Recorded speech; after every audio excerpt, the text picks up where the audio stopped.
In a quiet village nestled between the rolling hills and the whispering sea, there lived a girl named Leora, whose heart beat in tune with the colors of the sky. For she was no ordinary child. Leora had a gift, though no one quite knew how or why, for every evening, just as the sun began its descent behind the waves, she would climb the same worn path up to the crest of Sunset Hill, where the grass danced like golden ribbons and the air always smelled of salt and dreams. And there she would sit with her satchel of glass jars, each one clear and round, each one waiting to be filled, for Leora collected sunsets. Not in the way that artists paint them or poets describe them, but in the truest way one might hope to, for as the sun dipped lower and the colors bloomed across the horizon, fiery oranges, pale lavenders, streaks of rose and sapphire light, Leora would hold up a jar at just the right angle, whisper a word no one else knew, and the swirling skies would shimmer for a moment, and then, like a sigh, the colors would slip into the jar, swirling softly like smoke trapped in glass, and she would gently seal it and place it in her basket, where it joined 100 other glowing vessels, all humming with quiet light and warmth. And though people in the village had long grown used to the strange glimmer that followed her home each night, few dared ask why she did it, or what she did with the jars, for Leora had the kind of stillness about her that made people speak gently and wonder from afar, and only the very old and the very young ever dared to walk beside her, sensing that she lived partly in another world, one touched by magic and memory, and so the seasons passed, and Leora's collection grew, until her tiny cottage just beyond. The orchard became filled with glowing shelves, softly radiant from within, casting the walls in shifting amber and lavender shadows that moved even when no one did. And each jar was carefully labeled in her delicate script with names like Quiet Sunday Sky, or Storm's End, or First Kiss Light, for each sunset held a mood, a feeling, a story, and Leora, though quiet, remembered each one. And sometimes on cold winter nights, she would take one down, uncork it gently, and let the glow spill out over the room, warming it like a fire and painting the walls in summer again. And sometimes, just sometimes, she would share them with others, like the time old Mr. Thistle's wife passed and he could no longer bear the dimness of their empty house, so Leora left a jar on his doorstep labeled Sunset of Holding Hands, or the time a frightened child new to the village cried through the night, and Leora left her a jar called The Sky That Waited Just for You. And people began to notice, softly without ever speaking much, how sometimes their darkest evenings were lit by a quiet light, and how some burdens grew lighter not because they changed, but because they were gently seen. And so wordless gratitude grew for the girl with the sunset jars, who walked with the evening and spoke to the sky, and none knew how her gift came to be, not even Leora herself, but she remembered that once, long ago when she was a very small girl and her mother was still alive, they had walked up Sunset Hill together, hand in hand, and her mother had whispered, "The sky is a promise, my little light. Every ending has its beauty if you know how to see it." And when her mother had fallen ill and the world lost color, for a while it was that memory, that promise that brought Leora back to the hill, where the sky never stopped painting stories for those who looked closely enough. And though she never tried to explain it, the jars became her way of keeping that promise alive, of gathering beauty not to hold, but to share, to offer like a warm cup of tea on a rainy day. And as the years passed and her hair turned silver and the lines around her eyes deepened, the hill still held her figure each evening, now wrapped in a long shawl that fluttered like the clouds themselves, and people said the sunset seemed brighter when she was there, as though the sky recognized her, as though it leaned closer, just for her, and on the day she didn't return from the hill. When her cottage sat still and silent and the jars on the shelves pulsed a soft, slow rhythm like a heartbeat at rest, the villagers came in quiet procession and found a final jar on her table, labeled simply Last Light, and beside it, a note that read, "Thank you for seeing the skies with me." And though their hearts ached, They found themselves climbing Sunset Hill more often after that, children carrying empty jars in case a color might follow them home.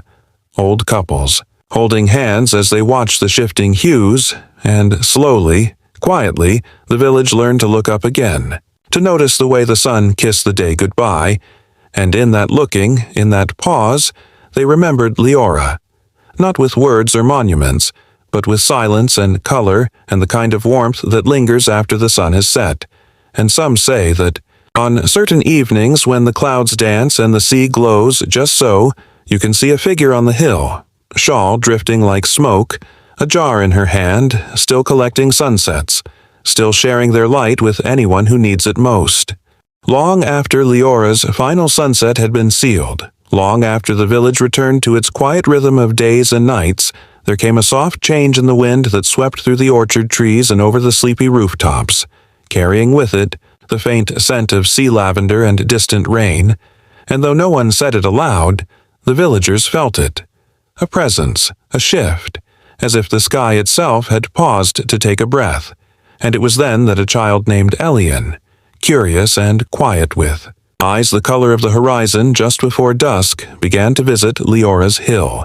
not to collect, for he had no jars, no shawls, no whispered magic, but simply to sit, to listen, and to wonder. And each evening, as the sun dipped lower and the colors stretched across the sea,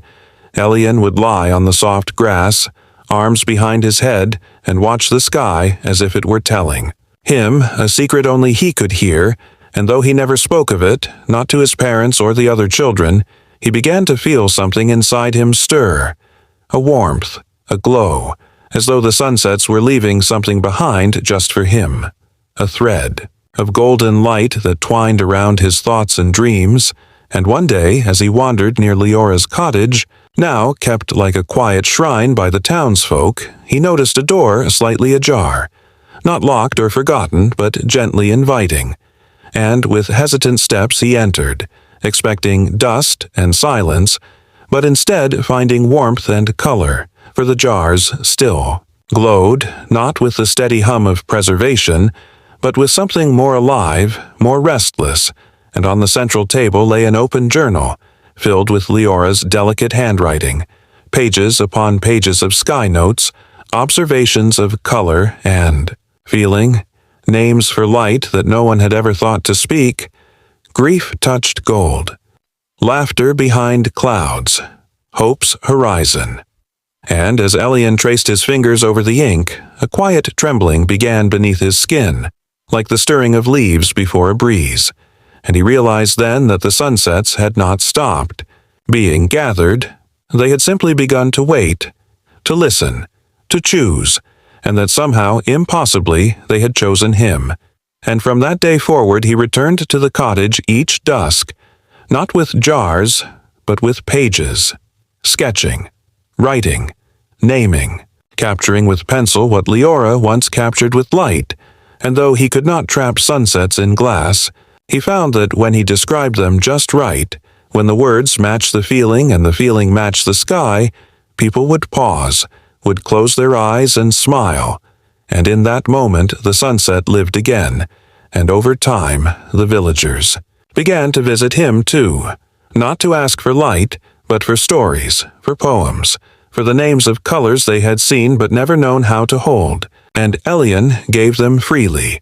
weaving Leora's legacy not into jars but into language, painting the sky with syllables and silence, and one day, while sorting through a drawer near Leora's window, he found a small, forgotten jar hidden in the shadows, different from the rest, its glow quiet, almost unsure, and its label read only, "For the one who listens." And when he opened it, the light that rose was unlike anything he had seen, soft, silver gold, flecked with memory and dream. And in that moment he heard, not with his ears but with something deeper, Leora's voice, not a sound but a feeling, saying, "Every collector finds their own way." And in the silence that followed, Elian smiled, knowing now that some sunsets are not meant to be captured but understood, not preserved but passed on. And so he kept walking the hill each evening, kept filling his notebooks with the slow language of the sky, and though he never wore a shawl or carried a satchel, the villagers began to say that he glowed a little at twilight, that his eyes reflected more than just light, and that when he spoke of sunsets, it was as if the day itself lingered a little longer to listen. And so the story of Leora lived on, not in jars upon shelves, but in words whispered beneath painted skies, and in the quiet belief that somewhere beyond the sea, a girl with silver hair still watched with joy as a boy who listened had learned how to see. As seasons spun gently onward and the rhythm of the village pulsed like a heartbeat beneath ever-changing skies, the little girl with star-colored eyes, whose name was Amaris, began to walk the old paths with a quiet certainty that stirred the memories of the trees and stirred the whispers of the wind.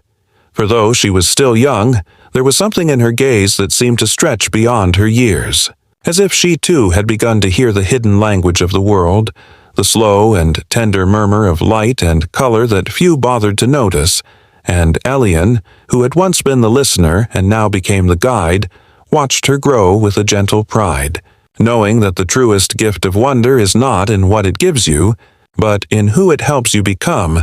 And Amaris, like Leora before her, did not seek the sunsets only for beauty or even for peace, but for meaning, for connection, for that quiet thread that ran between day and night and wove all things into a single, golden story. And so it was that one dusky evening, as the sky bloomed with the soft violets and smoky golds of a passing summer storm, Amaris climbed Sunset Hill alone for the first time, not to collect, not to capture, but simply to be. And as she sat cross-legged on the hilltop, her satchel of jars beside her and her fingers brushing the tips of the tall grass swaying like lullabies, she closed her eyes and breathed in the hush, the quiet breath of the earth settling into twilight,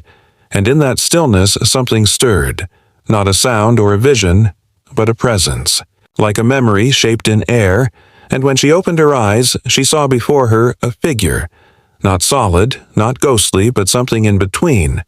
a woman with silver hair and eyes like pale firelight, her shawl drifting around her like a second sky, and though no words were spoken, Amaris knew who she was.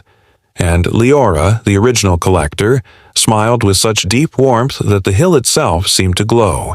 and in that moment the air filled with soft light, not from the sun, but from within. The earth and sea and sky, and Amaris reached into her satchel and held up a jar, not to take, but to offer, and the light gently swirled in,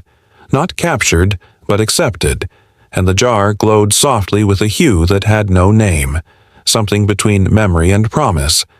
and Leora nodded, then slowly faded like a breath, and Amaris sat for a long time afterward, her jar in her hands, her heart quiet and full, and when she returned to the village that night, Elian was waiting at the gate, and though she said nothing, he understood everything,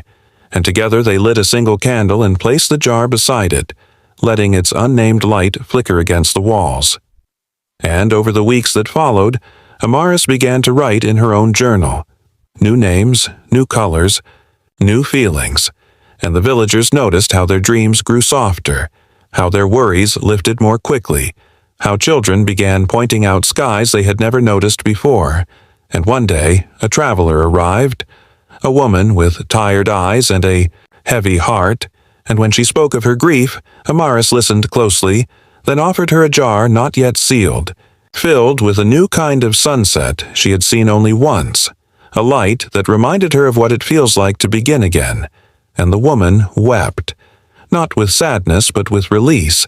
and Amaris, still so young, understood then what Elian had long known, that sunset magic is not about holding on but letting go,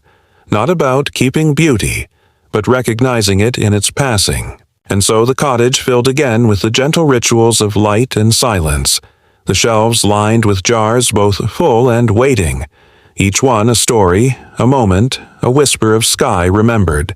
and though time moved forward, as it always does, the hill remained, and the sea still sang, and the sky still painted its wordless symphonies.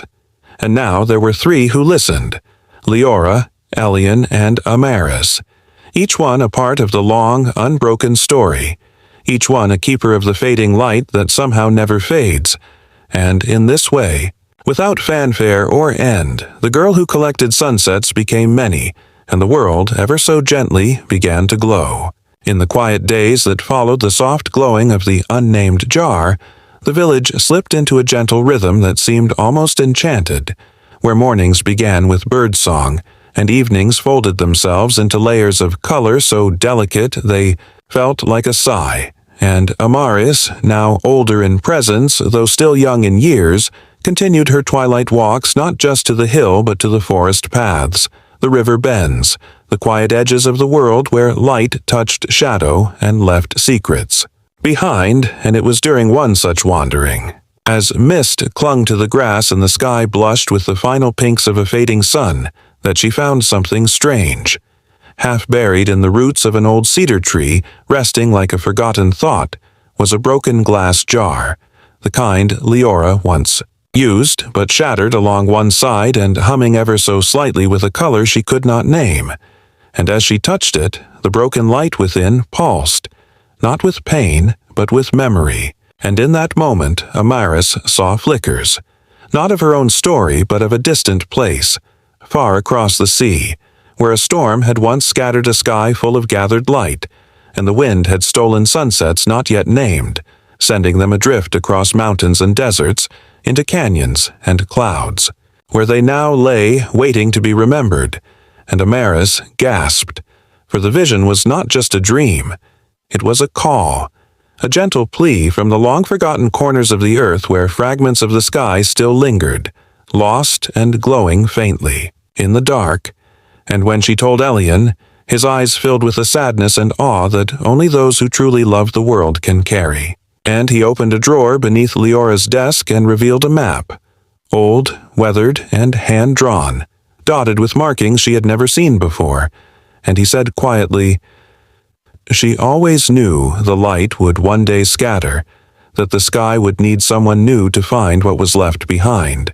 And so, without ceremony, they packed a satchel with a few empty jars, a notebook, and a shawl once worn by Leora, and Amaris set off alone, her footsteps soft on the dawn-lit path, her heart wrapped in wonder, and for many days she walked through sun-dappled forests where fireflies blinked in the shape of forgotten constellations, across wide golden plains where the wind told ancient stories, along cliff edges where she could see the clouds swirl far below like dreaming whales. And in each place she stopped at dusk, waited in silence, and listened. And sometimes the sky would tremble, just slightly, and she would find a shard of light, tucked in a river stone, caught in the petals of a moonflower, or hidden in the echo of a canyon's song. And each time she gently invited it into a jar, not forcing, only welcoming, and slowly her satchel grew heavier, not with burden, but with meaning, until one night, high in the mountains beneath a sky filled with cold stars, she found a cave lit by glowing moss, and inside it, to her surprise, was a wall of carvings, symbols of jars, suns, eyes, and winds. And in the center, etched in delicate script, were the words, "The sky forgets nothing. Only the world forgets how to see." And Amaris wept then, not out of sorrow but reverence, for she understood she was not the first to search, and she would not be the last. And when she returned many moons later, the village met her with quiet wonder, and Elien, older now, slower in step, embraced her with eyes shining like sunset over water, and together they placed the new jars among the old, and the light within them flickered and danced, not like a museum of the past, but like a choir singing in harmony. And that night, when Amaris stood once more on Sunset Hill, the sky welcomed her back with the gentlest hues of home. And as she whispered the names of the new lights into the wind, the stars above blinked in reply, and far, far away, on another hill in another forgotten place, a child looked up and felt something stir, something beautiful and invisible and waiting. And so the story of Leora, of Elien, of Amaris, and of the scattered sunsets continued, unbroken, unending, always arriving in the quiet hour between day and night, when the world turns soft and someone is there to listen. Time, ever so softly, continued its quiet turning, and though the village remained much the same, its cobbled paths warm with evening light, its rooftops gently kissed by birdsong and breeze, Amaris had begun to feel a new rhythm stirring within her, not of restlessness but of curiosity, a gentle tug behind her ribs that seemed to whisper, not go, but follow, and she knew, just as Leora had once known and Elian had quietly accepted, that the light she carried was not meant to stay still. For stories such as these are not treasures to be guarded, but rivers to be poured into other lands. And so, one violet morning, with a shawl wrapped around her shoulders and her satchel of jars humming faintly against her side, Amaris stepped beyond even the farthest paths she had ever known, walking until the trees thinned and the soil grew pale and the sky itself seemed to widen. And for many days and many soft-colored dusks she followed a trail of subtle signs, a trail not marked by stones or footprints but by the sky itself, where the colors bent strangely, where the winds whispered names she did not yet understand. And one evening, after climbing a long stretch of silver grass beneath a moon too large for the season, she reached a ridge and gasped, for below her lay a valley like no other she had seen, a great bowl of land ringed by distant peaks, its air shimmering faintly as though holding the last breath of a dream. And in the very center of the valley, still and glowing like a lantern wrapped in fog, was a small city made entirely of glass, not cold or sharp, but soft and luminous, its spires and domes glowing with the colors of 1,000 sunsets that never seemed to end. And as Amaris descended into the valley, the light wrapped around her like a familiar voice, and when she reached the outer edge of the city, she was greeted not by people, but by reflections, echoes of other wanderers, other sunset seekers, from times and places far away, each one moving silently within the transparent walls, as if remembering instead of living. And yet Amaris felt no fear, only awe, and she soon discovered that the city was called Nemoriel, known in only a handful of forgotten stories as the place where sunsets sleep, a sanctuary where fragments of lost light had gathered over centuries, protected by silence, remembered by air, and it was here that Amaris met the keepers, not people in the usual sense, but tall, cloaked beings of gentle glow, whose faces changed with the colors of the sky, and they told her, not in words, but in feeling, that the city had once been born from a single sunset too beautiful to fade, and so it had stayed, wrapped in time, fed by memory, sheltered by the world's last believing hearts, and Amaris, with her jars and her quiet heart, was welcomed not as a visitor, but as a returning part of the great whole, and over many days she wandered the glass paths and listened to the stories humming in every corridor, learning that even the sky forgets sometimes, and that light needs help to find its way home,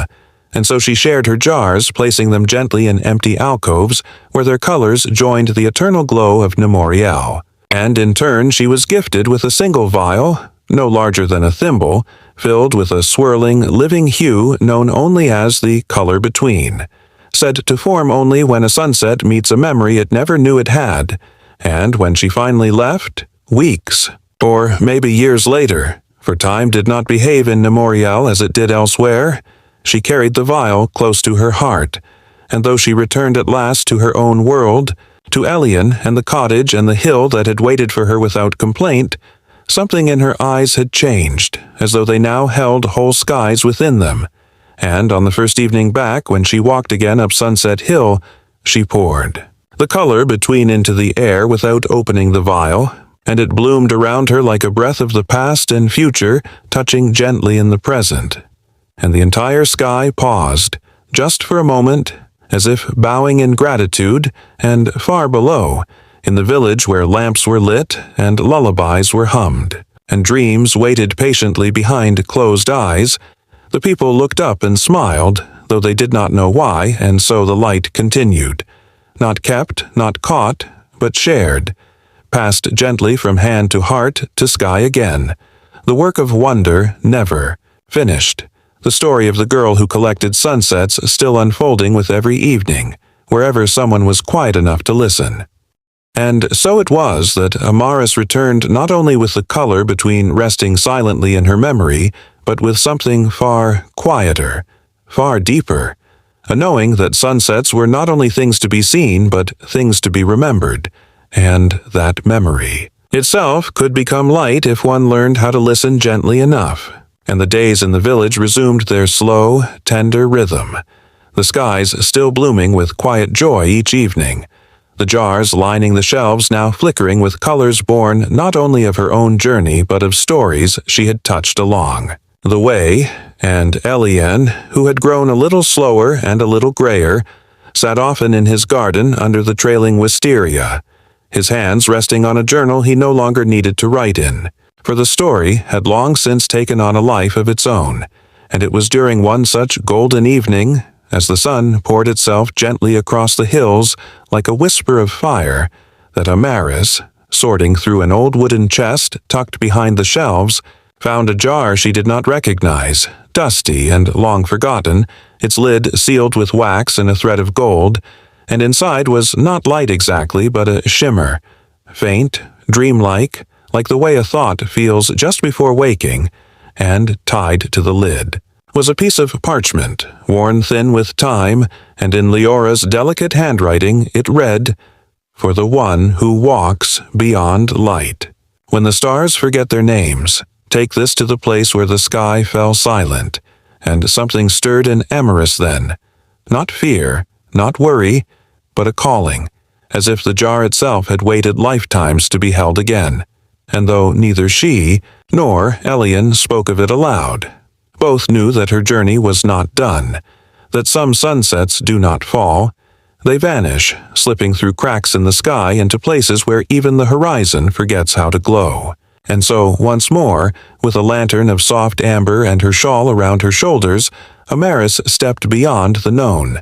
not just into the wild edges of the world, but toward a place that even the old maps left blank, a place whispered of only in the wind, the valley of the forgotten sky, and the road there was different, not marked by color but by stillness, where birds did not sing and even the trees stood quiet, and for many nights she walked without seeing even the stars, until at last she came upon a vast, open plain, barren and silent, where the air felt as though it had once wept and had never learned how to stop. And there in the center was a hollow in the ground, a wound in the earth shaped like an open eye, and without a word Amaris knelt and unsealed the jar, pouring its shimmer into the space, and the moment it touched the ground, the wind exhaled, a long breath held for centuries, and from the hollow rose a light like no other, not warm, not cold, not color at all, but memory itself returning. And in that glow the sky above her shifted, revealing constellations long forgotten, patterns lost to time, and a single star, faint but steady, blinked into being. And Amaris understood then that even the stars could be lonely, that even the sky could forget itself, and her work, quiet and slow as it had always been, was to help it remember. And so she sat there for many hours, whispering the names of sunsets she had known, speaking softly into the starlight, and when she rose again to return home, the night above her shimmered with new light, not bright, not showy, but honest, like the glow of someone finally remembered. And as she reached the edge of the plain, she looked back once and the sky pulsed in thanks, and far away. In the village where dusk had now settled, Elian felt the warmth of it on his face, though he did not know why, and children dreaming in their beds smiled in their sleep as the stars outside blinked a little more clearly than they had the night before, and so the girl who collected sunsets became something more. Not a collector, not a keeper, but a restorer of light, a weaver of forgotten skies, and though her path stretched on into places she had yet to find, she walked with steady feet and a lantern of memory, lighting the way for stars to find their names again. And so it came to pass that Amaris, the girl who had once stood on a quiet hill with a single empty jar and a heart full of questions, grew into something the world had no name for, neither wanderer nor keeper nor seeker alone, but a kind of quiet guardian of the in-between, the places where light slipped through and memory softened into color, and the story she had once stepped into. Leora's story, Elian's story, the tale of jars and skies and silent wonder, became, in time, her own, though she never claimed it, only carried it gently wherever she walked, and she walked far, through the folds of many lands and many skies, until one dusky evening, as the sun balanced delicately on the edge of the world, and the air glowed with that last golden hush, she returned to Sunset Hill one final time, not because the journey had ended, but because something inside her had grown still as the moment just before stars appear, and there, surrounded by jars that now lined the hillside like a field of captured dawns, she sat down and breathed in the twilight, letting it settle into her bones like a long-loved lullaby, and beside her stood Elian, older, frailer, but steady, and he held her hand without words as they watched the sky unfold in one last bloom of impossible color, and in that moment the jars began to hum. Not loudly, not brightly, but with a soft resonance, as if the sunsets themselves were singing their gratitude, and above them the sky did something it had never done before. It mirrored not the light of the day, but the heart of the one who had walked so far for it, and the horizon turned a shade that had no name, a color made only once, shaped from memory. Wonder, love, and silence, and Elian, with tears caught in the corners of his eyes, whispered, "This is the one you made." And Amaris nodded, smiling gently. And as the stars appeared, one by one, like old friends returning home, she closed her eyes, not in sleep, but in stillness, and let herself rest, knowing that the jars would remain, glowing softly on the hillside for all who came after. Not as a museum of light, but as an invitation. A quiet door left ajar for the next curious heart to step through, and the village, wrapped in evening's hush, felt no sadness, only peace, for the sky had changed that night, and from then on every sunset carried with it a whisper, a hush that said, "She walked here, she listened, she remembered, and long." After the names were forgotten and the jars became smooth with time and moss, the children would still climb Sunset Hill and place their own jars in the grass, just to see if the sky would answer, and sometimes, when the air was especially still and the light especially kind, it did, and the story never truly ended. For stories like these, born from quiet wonder and carried by open hands, do not fade.